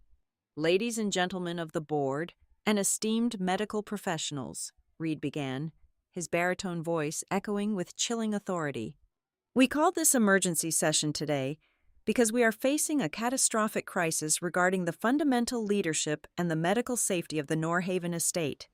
As you know, we are here to formally finalize the absolute, permanent legal guardianship of Malcolm Wren into the capable hands of his sister-in-law, Celeste. However, over the past several weeks, we have uncovered a deeply disturbing secondary threat. He turned slowly, pointing a perfectly manicured finger directly at me. Every single pair of eyes in the grand room shifted to my face, heavy with suspicion and disdain. "This woman," Reed continued, his voice dripping with theatrical disgust, "is Anna Hawthorne. She was hired as a temporary nighttime caregiver, what the employment agency failed to disclose, and what she deliberately hid, is a profound history of severe financial instability and deep personal grievance. She is my former wife. We divorced 3 months ago. She is currently facing tens of thousands of dollars in aggressively overdue property taxes and the imminent, finalized foreclosure of her home." A low, uncomfortable murmur rippled through the wealthy board members. Reed let the shameful revelation hang in the air for exactly 5 seconds, allowing my utter humiliation to fully marinate in their minds. "Driven by pure, unadulterated desperation and bitter resentment," Reed declared, raising his voice slightly, "Ms. Hawthorne has engaged in a shocking campaign of manipulation inside this very house. We have physical evidence and sworn security testimony that she has been illegally accessing highly restricted areas of the estate, stealing confidential corporate documents, and, most horrifyingly, covertly altering Mr. Wren's prescribed medication without any medical authorization whatsoever. She did this to intentionally destabilize him, attempting to manufacture a scenario where she could extort the estate or coerce an incapacitated man into financial concessions." I stood perfectly still, my nails biting so hard into the palms of my hands that I felt a warm drop of blood trace my lifeline. It was a brilliantly constructed, entirely terrifying lie. Reed had taken every single piece of his own monstrous crime and seamlessly draped it over my shoulders. To the powerful people sitting at that table, his narrative made perfect, logical sense. I was the angry, destitute, unstable ex-wife. I had the motive, the access, and the medical background. If I tried to open my mouth and accuse the polished corporate lawyer and the elegant widow of orchestrating a massive fraud ring, I would sound exactly like the deranged, paranoid extortionist Reed was painting me to be. I was standing on the absolute edge of a sheer cliff, looking down at my own destroyed reputation and the terrifying prospect of decades in a federal prison. Celeste then played her strongest card. She gestured to Dr. Aris, the private physician she had kept on her exclusive payroll for the past year. The nervous man stood up, entirely avoiding my gaze, and connected a sleek silver laptop to the large presentation monitor mounted on the far wall. "The board must understand the severe, irreversible cognitive decline Mr. Wren has suffered," Dr. Aris stated, his voice trembling slightly before he smoothed it out with practiced clinical detachment. "The physical and psychological trauma from the tragic accident 2 years ago has culminated in rapid-onset, aggressive dementia." He pressed a button. The screen flared to life, playing a high-definition security video compiled from the hidden cameras inside the West Corridor. It was a masterclass in malicious, highly selective editing. The footage showed Malcolm screaming violently at the ceiling, throwing a heavy wooden chair across the room, and aggressively shoving a terrified nurse against the doorframe. There was no audio context. There was no footage of the daily, high-grade chemical injections that always preceded these terrifying outbursts. There was no footage of the freezing room temperatures or the piercing hidden alarms that deliberately provoked him. To the untrained, horrified eyes of the corporate board, it was undeniable, visual proof of a man who had completely and violently lost his mind. Several board members physically recoiled from the screen. One of the lead attorneys shook his head, rapidly writing notes on his legal pad. Then, the heavy doors at the side of the dining room opened, and Tomas, the head groundskeeper, wheeled Malcolm Wren into the room. My heart completely stopped. Malcolm was slouched heavily in a large leather wheelchair. He wore a rumpled gray sweater. His chin rested on his chest, and his dark eyes were completely vacant, staring blankly at the intricate patterns on the expensive Persian rug. A thin line of drool pooled at the corner of his mouth. He looked absolutely, heartbreakingly empty. I looked quickly at Celeste. She was pressing a delicate white handkerchief to her dry eyes. But beneath the thin fabric, the muscles in her jaw were tight with suppressed, ecstatic triumph. Malcolm's flawless performance of total mental collapse was serving her entire narrative perfectly. She was minutes away from winning absolutely everything. She was about to be handed the legal keys to a massive corporate empire, and I was about to be handed over to the local police. "As you can clearly see," Reed said softly, projecting deep, manufactured sorrow. "The man who built Norhaven Mobility Group is completely gone. We must act decisively today to protect his legacy and his remaining assets from opportunistic predators like Ms. Hawthorne." The lead psychiatric evaluator cleared his throat, adjusting his glasses. "Based on the presented visual evidence, the comprehensive medical logs, and the patient's current, deeply uncommunicative state, I am prepared to sign the formal declaration of total mental incompetence." The heavy gavel of absolute defeat was actively falling. The room felt completely devoid of oxygen. I looked at Malcolm, desperately praying for a sign, for a single twitch of his hand, but he remained completely locked in his brilliant, terrifying disguise. Just as Celeste reached gracefully for the gold pen resting beside the final guardianship documents, the heavy mahogany double doors at the main entrance of the dining room swung violently open. The loud crash of the heavy wood hitting the stone walls made several lawyers jump physically in their expensive chairs. Juliet Wren stepped into the grand dining room. She did not look like the unstable, drug-addicted runaway Celeste had meticulously described to the board for the past 2 years. She wore a sharp, tailored black suit. Her posture was completely rigid with suppressed fury, and her eyes were locked entirely on the woman sitting at the head of the table. A profound, utterly stunned silence slammed into the room. Celeste's hand froze inches from the gold pen. The flawless porcelain mask of the grieving widow finally slipped, revealing a flash of genuine, unadulterated panic. Reed recovered his composure in less than 3 seconds. He stepped forward, attempting to physically block Juliet from approaching the massive table. "Juliet, this is a highly restricted, confidential medical and legal proceeding. You were strictly barred from this property for your own well-being. Security will escort you out immediately." "Do not touch me," Juliet commanded. Her voice was not loud, but it possessed the exact same razor-sharp, terrifying frequency her father possessed when he was building his massive empire. Reed actually took a half-step backward. Juliet completely ignored the furious corporate lawyer and walked directly to the center of the long table. She opened a heavy leather satchel she carried over her shoulder.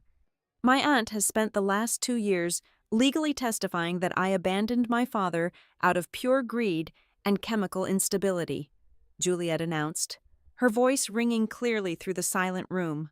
"She claimed I never once attempted to contact him during his darkest hours." Juliet reached into her bag and slammed a thick, heavy stack of partially charred, handwritten envelopes directly onto the polished mahogany wood. The harsh smell of stale smoke immediately drifted across the table. "These are 24 separate letters I mailed to my father over the past 8 months, Juliet stated fiercely.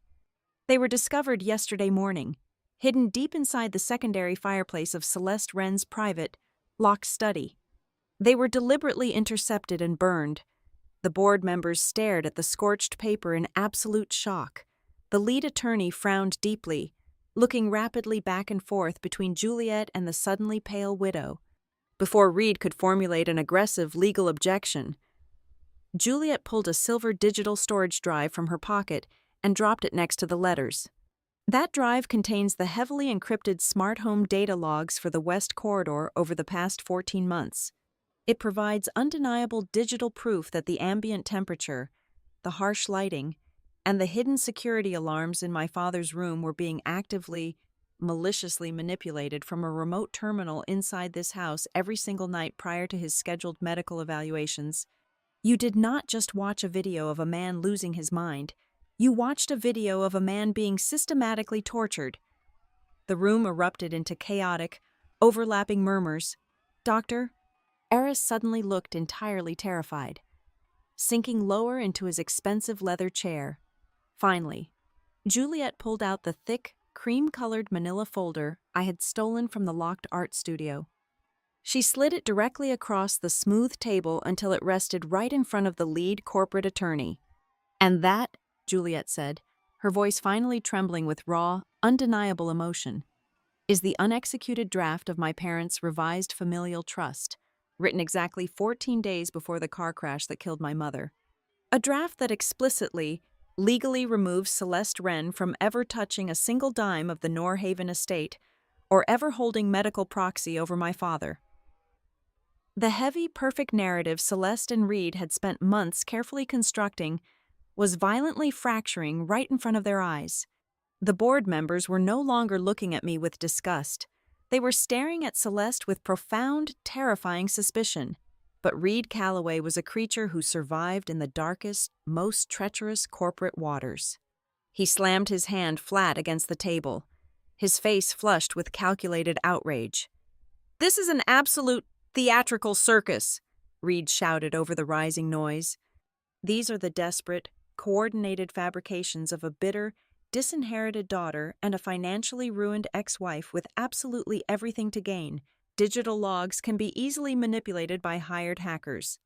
An unexecuted, unsigned draft holds absolutely zero legal weight in any court in this country, and letters can be burned by anyone trying to frame a dedicated caregiver." He pointed a shaking finger at the slouched, silent man in the wheelchair. "Look at him. Look at the tragic reality of the patient sitting right in front of you. No amount of stolen paper or hacked data changes the fundamental, medical fact that Malcolm Wren is completely, irreversibly brain-dead. He is entirely incapable of answering for himself, which means this board has a fiduciary duty to ignore this pathetic stunt and finalize the guardianship immediately." The chaotic noise in the room abruptly died down. Reed was right. The stolen evidence was highly damning, but it was circumstantial. Unless the victim himself could stand up and validate the terrifying claims, the legal advantage still heavily favored the people who held the medical power. The board members slowly turned their eyes back to the wheelchair. I held my breath, my heart pounding so hard I felt it in my teeth. The trap was fully sprung. The evidence was on the table, and the entire war had finally come down to a single agonizing moment. Celeste Wren leaned forward, sensing the heavy hesitation in the room, and aggressively pushed the final guardianship declaration across the polished mahogany table. She picked up the gold pen and held it out toward the lead corporate attorney. "The evidence of his tragic decline is absolute," Celeste urged, her voice trembling with perfectly manufactured sorrow. "For the sake of the Norhaven Mobility Group, and for the preservation of my late husband's legacy, we must finalize this transfer immediately. We need to secure the primary logistics accounts before the afternoon market closes. If we do not authorize the release of vendor code 847 today, the quarterly supply chain will completely collapse." The lead attorney sighed heavily, reaching for the gold pen. "It is a devastating tragedy, Mrs. Wren. But I agree. The legal standard for medical incompetence has been met. We will transfer the executive authority and secure vendor code 847. Vendor code 847 was permanently retired exactly 14 months ago." A deep, rough voice echoed through the silent dining room. The gold pen slipped from the attorney's fingers and clattered loudly against the wood. Every single person at the table violently turned their heads toward the wheelchair. Malcolm Wren slowly lifted his chin from his chest. The vacant, drooling shell of a broken man vanished instantly.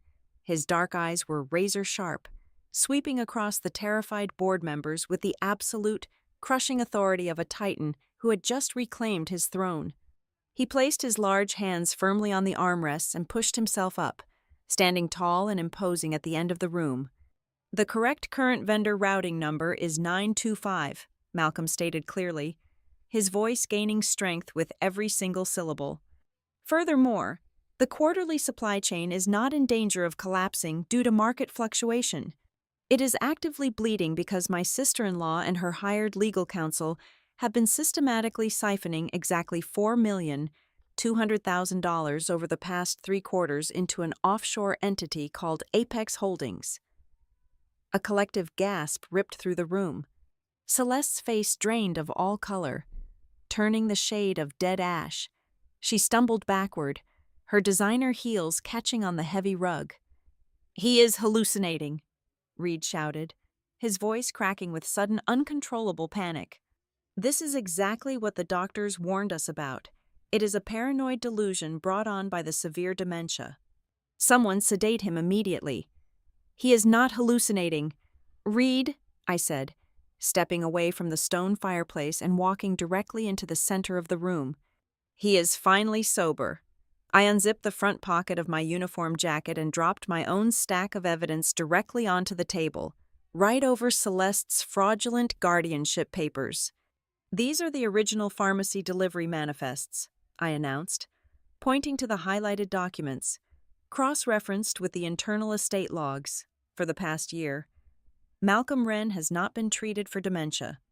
He has been systematically poisoned with massive, unprescribed doses of heavy chemical restraints.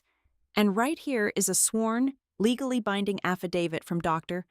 Elias Wynne, his original neurologist, confirming that the chemical compounds found in his recent blood work were deliberately administered to mimic the exact symptoms of rapid cognitive decline. Under the crushing, undeniable weight of the physical documents and the terrifying reality of his awake, furious patient standing right in front of him, the hired estate physician completely broke. "Doctor," Aris dropped his face into his trembling hands, "I had no choice." "Doctor," Aris sobbed, his voice echoing pathetically in the grand room. "She threatened to destroy my medical license. She paid me triple my standard clinical rate. She gave me strict, daily orders to keep him highly manageable and chemically docile until the board signed the estate over. I am so sorry." The entire room erupted into absolute chaos. The elite board members shot out of their chairs, shouting for the building security and demanding immediate federal intervention. Reed realized his meticulously constructed empire was burning to the ground. Like a cornered, desperate animal, he lunged across the narrative, pointing a shaking finger directly at me. "She orchestrated this entire circus," Reed screamed, his handsome face twisted into an ugly, sweaty mask of pure rage. "She forged the delivery logs. She hacked the smart home data I told you. She is my bankrupt, bitter ex-wife. She is doing this to extort me because she is drowning in debt and completely desperate for cash." I did not scream back. I simply pulled my burner phone from my pocket, turned the media volume to the absolute maximum, and pressed play. Reed's own arrogant, mocking voice filled the dining room, clear and devastating. Give someone enough crushing debt, dangle the threat of absolute homelessness over their pathetic head, and they will sign their own death warrant with a desperate smile. People drowning in poverty do not ask complicated questions. They just take the pen and do exactly what they are told. You are the perfect example. The recording clicked off. The silence that followed was heavier than stone. The elite corporate lawyers and wealthy executives stared at Reed with profound, unmasked disgust. He was no longer the brilliant, charming legal consultant they had trusted. He was exposed as a crude, predatory parasite. "You are absolutely right about one thing, Reed," I said, my voice completely steady. I reached into my folder and pulled out the final document, the killing blow I had kept hidden until this exact second. I slammed the incorporation papers for Apex Holdings onto the table. "You did leave me drowning in debt, because during the last 2 years of our marriage, you used my clean legal identity to forge the electronic signatures on these shell company documents. You built your massive financial fraud using your own wife as the disposable shield." Reed stared at my signature on the page. His mouth opened and closed, but absolutely no sound came out. The smug, untouchable armor he had worn for 11 years shattered into a million irreparable pieces. Before the elite society he had always desperately worshipped, he was entirely destroyed. The chairman of the board slammed his hand on the table. "This meeting is officially terminated." Celeste Wren is permanently stripped of all proxy rights, and every single account tied to Norhaven is frozen immediately. Juliet walked to the heavy dining room doors and pulled them open. She had not come to the mansion alone. Waiting silently in the grand foyer were 6 armed investigators from the Federal Financial Crimes Division, flanked by local law enforcement officers. Tomas had opened the front gates for them 20 minutes ago. The police marched into the room. They did not ask questions.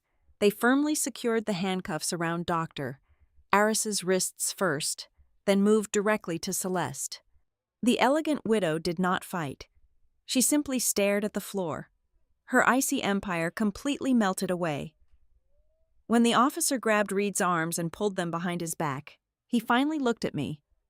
There was no mockery left in his eyes, only hollow, absolute terror. I did not look away.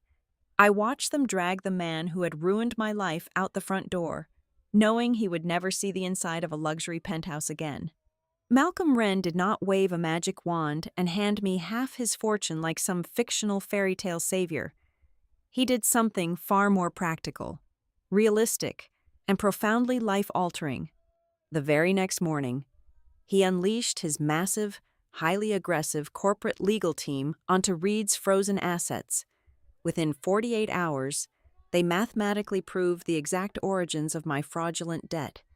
They legally severed my name from the shell companies, forced the immediate payment of my massive property taxes using Reed's seized personal accounts, and permanently saved my childhood home from the bank's auction block. But Malcolm did not stop there. 1 week later, he formally established a massive, heavily funded philanthropic foundation specifically designed to provide free, elite legal and medical advocacy for vulnerable patients suffering from severe familial abuse and medical coercion. He named me the primary executive director, with a salary that ensured I would never have to worry about a single grocery bill or a leaking roof for the rest of my natural life. The final time I walked out of the heavy oak doors of Ashdown House, the suffocating coastal fog had completely lifted, revealing a brilliant, clear blue sky over the crashing ocean. I stood on the gravel driveway and took a deep, clean breath of the cold air.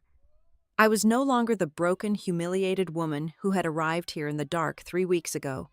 My ex-husband had deliberately pushed me into the deepest, darkest corner he could find, fully expecting me to quietly disappear. He never realized that the crushing pressure of the dark does not always destroy a person. Sometimes, it is the exact pressure required to forge something entirely unbreakable. The first night in that terrifying mansion had truly shocked me, but it was the perpetrators who had ultimately learned the hardest lesson of all. Never assume that those you leave desperate and bleeding will not eventually find the strength to hold the knife. Thank you so much for listening to this story today. Please let me know where you are listening from in the comments below, so we can connect and share our thoughts. And do not forget to subscribe to the Amelia Revenge Stories channel, like the video, and support us even more by hitting the hype button so this story can be heard by many more people.